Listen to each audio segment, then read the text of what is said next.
Claire continues with the search for collectibles, but Richard and I head out to the garage in hot pursuit of Jonty. I found a fabulous table. Always in the garage. Oh, yes. We've got a lovely house to look at. Well, it's a great place to find things. Look what I found. Yeah. Okay. Yes. What's the story behind this? Well, it was given to me by my mother's friend, but unfortunately there is a downside to it, that the leg, unfortunately, is slightly damaged. I noticed that. Yeah, so it's almost like a three-legged table at the moment because this leg is completely Hobbles loose. around. Completely loose. Yeah, it is. But apart from that, I mean, your turn, I'm sure, but it looks in pretty good condition. It really is, yes. But who'd want a three-legged table? Well, it could be repaired. Okay. It could be repaired. Right. And invisibly so as well. Oh, okay. So it's not too much of a problem at the moment, but I'll talk to you a wee bit later about that. Okay. But first of all, have a look at the table itself. Now, these tables are known as Pembroke tables. They were created, or a particular table like this was created for the Earl of Pembroke in the mid-18th century. Right. And because he had one, everyone else wanted to copy. And that's the reason why you still see a lot of tables like this in auctions. They're very similar design. You have these two drop flaps here. So a table like this can be used as an occasional table. Right. So you can serve tea from it. You can even have your supper from it. You can do whatever you want around a little drop flap table like this. Now, as far as date is concerned, they do vary slightly. So originally, the tables that were early 18th century had square tapering legs. Okay. But have a look at these legs. They are ring-turned, Yeah. which dates this table to be early 19th century. So this is as good as 200 years old, this table. Wow. How much do you reckon we'll get for it? In this state, we're looking at between 100 and 200 pounds. And what about if you get the leg fixed? Get it repaired, you're looking at 200 to 300 pounds. Wow. Because this is a perfect little table to go straight into somebody's house. Yeah. Alternatively, you can go get the gin, I'll get the cards, and we can have a little bit of a gamble. No, that's not the That option. sounds good. High chest, of course. But how close is Jonty's estimate to the hard reality of the sale room? £80 I've got now, take 90 if you will. £80 bid then, 90 far away, and 100 I'll go, 110. Will Richard's good vibes make a difference? 120. Well, hey, let's do it. 140. Could be tense, couldn't it? Everywhere we turn, we find all sorts of mementos that Richard and Claire have accumulated over the years. This small pair of Satsuma vases and a plate that celebrates the coronation of King George V were handed down from Richard's great-grandmother. Large Satsuma vases can fetch thousands at auction, but these ones aren't in that league, unfortunately. As a result, Jonty's valuation for the lot is £20 to £30. Ah, Richard, there you are. Now listen, I've found this cricket bat that someone scribbled all over, and I'm assuming that graffiti, that, these isn't are proper cricket players, are they? They are indeed. This was given to me by a young lad called Adam, who's he goes to the Arsenal with my father week in, week out. He is. He's certainly a good friend of mine. And he gave me this from last year's Ashes series. Oh, okay. So this is the Australian team that have managed to sign this. We've got Ricky Ponting here, the captain. And then, the good thing, well, especially if you're English, is we actually won it. Are you a cricket fan? I follow it. It's not my number one sport. So football and Formula One's my number one sport. Okay. But yeah, I certainly do. My father loves cricket, so I try to go once a year if I can, take him to the test match. But have they signed the program? Oh, they've signed the programmes So as well? basically what we've got is you can sort of say, there's Ricky Ponting's face, and you can sort of match it up, sort of say you go. there's his signature, and so on and so forth. So Hey, you brilliant. can actually put faces to the scribbles. As Well, you listen, say. I wouldn't have a clue if this is worth any money, so let's call in Jonty. Jonty? Look what I found. Oh, wow, look at that. Anybody fancy a game? It might be a only little game I bit don't short play. for you, that actually, yeah. Not with a bat like this, because this is wonderful. So we've got all the team's signature here. Yeah, the Australian team signature on there, yeah. This is a growth area, growth market, but we've really got two for the price of one here, because this is an integral item, but the programme here, these signatures here could quite easily be represented. They could be cut out, mounted on card, mounted and framed. The person that buys this really has lots of options. Yes. So you really do have two for the price of one, as I say, wow. which is wonderful. And the Australian signatures, they can, of course, be sold in Britain, but they might end up on the other side of the world. Oh, okay. Through the post, through the internet. Of course, and be yes. traded as such. And we're looking at 150, 200 pounds. I don't know about you, but I'm bowled over by that valuation. Well done. I think we've scored. Yeah. Well done. Onwards and upwards. Come on, let's go. In the bedroom, Claire's uncovered this box of commemorative plates that belonged to her grandfather. It's an eclectic collection of subjects, all in pristine condition. Most of them are Royal Doulton, complete with their certificates. Jonty values the lot at £30 to £50. Then our expert discovers this vase, which he recognises instantly as the work of Mary Gregory, 19th century American glassware artist. Now her designs are characterised by images of children, surrounded by flowers, painted in white enamel. Jonty gives this a £10 to £20 estimate.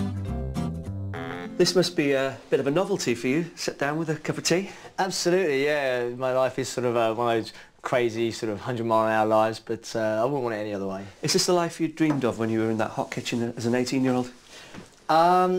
Yeah, I guess so. I mean, the dream for me when I first set out to be a chef in training was to have my own restaurant. So I think first things first, when I achieved that, for me it was like, well, now you've got to have another dream. Well, the first things first, it had to commercially work, and I had to be having a successful restaurant. So then it sort of goes on from there, really. So it's yeah, it's certainly been a crazy sort of 10 years. Are you living the dream now?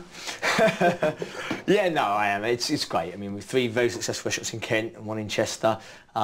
Wonderful family now. So yeah, absolutely. I don't think I'd want it any other way. And what impact has the family made on your life? You know, having 2 young kids. Calm me down a bit. Yeah, very much. It certainly calmed me down. I think everyone said, I mean, I am so full on with work, and 100 miles an hour, whatever I do. I even sleep fast. I mean, I really am a bit mad like that. But everyone said when you have children, that will be the one thing that slows you down. And they were absolutely right. The fact that I want to be around them, I want to spend time with them and my wife. So it is making sure that I'm at home as much as I can be. Like anything, I want to be 100% a dad as I am 100% a sort of chef or restaurateur. So it's very important. As you can probably see from looking at me, I like my food, but I can't think of anything worse than working in the kitchen environment. It's a tough industry, there's no 2 ways about that. Long days, I mean, we literally have to be at the beck and call of people when they want to socialise. So from college days, that's what you're told really. It's going to be unsociable hours, long hours. If you don't like that, get out now, because that literally is your life. So it becomes your life. It's not just a job, it's a passion, it's a life. But a very fulfilling one, and a very one that you can really enjoy and get a lot of satisfaction from by seeing happy customers like yourself coming to the restaurant. Listen, all this talk of food is making my stomach rumble, so I think we should up and leave and carry on with the rummage. We need to get that money for your chosen charity. Yeah, but it's been really good to catch up with you. No problem. Well, so far we've found some fantastic items to take to auction, but we want to make as much money as we can for Richard's charity of choice. There's not a moment to lose as we continue ferreting around the cottage, looking for treasures. You know, Jonty, I think that really suits you. Now then, is Richard celebrating already? Hey, what have I got here? Is that for me? Unfortunately not. No, this is going into the auction.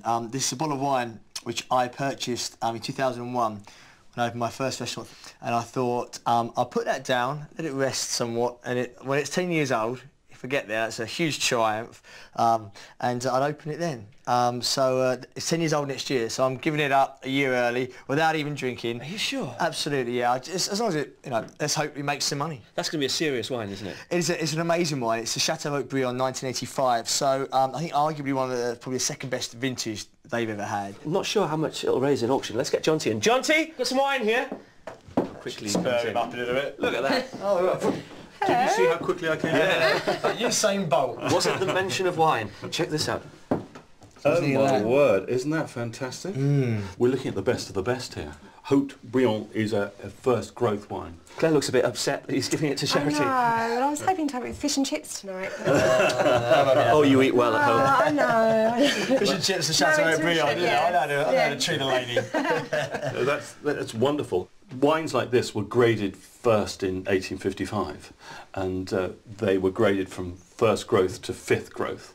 And there were only 4 chateaux at the time that were given first growth. So it was the best of the best then, and it's still the best of the best now, which is wonderful.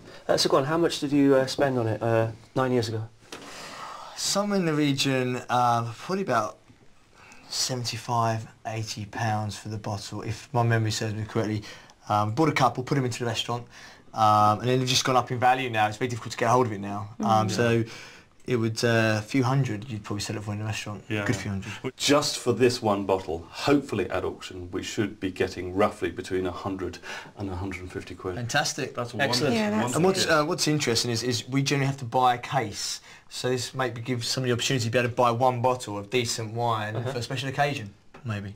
Yes. I'm going to carry on the rummage and try and find the other 11 bottles now. I can't wait. And if I find them, I can drink them. Absolutely. If there's one in it, you can have it. Oh, really? Yeah. Right, shucks. Well, I can tell you that that's it for the rummage. We've ended on a high, I'd say, most definitely.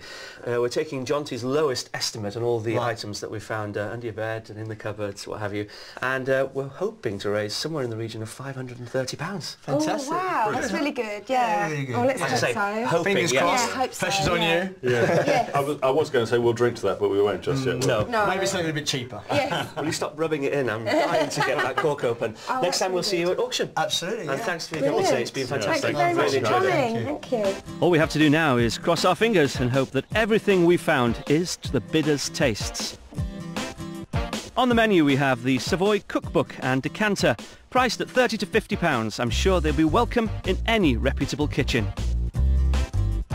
Then there's that signed cricket bat and programme from the 2009 Australian team. With an estimate of £150 to £200, let's hope it knocks the sale room for 6. And finally, that rather special bottle of wine. Its classic 1985 vintage will be sure to whet the appetite of any wine buffs, with a guide price of £100 to £150. Still to come as the sale gets underway, I worry our rummage at Richard's could have been a little too thorough. So when you get home tonight, will you be eating with your hands? Yeah, look, there's nothing. We've got no cutlery. We've got no condiments. No salt and That's pepper. it. For you. And when it comes to details of the damaged table, discretion is the better part of valour. I better keep my voice down now because we're selling the table with the dodgy leg. Be there when the hammer finally falls. Thank you, sir.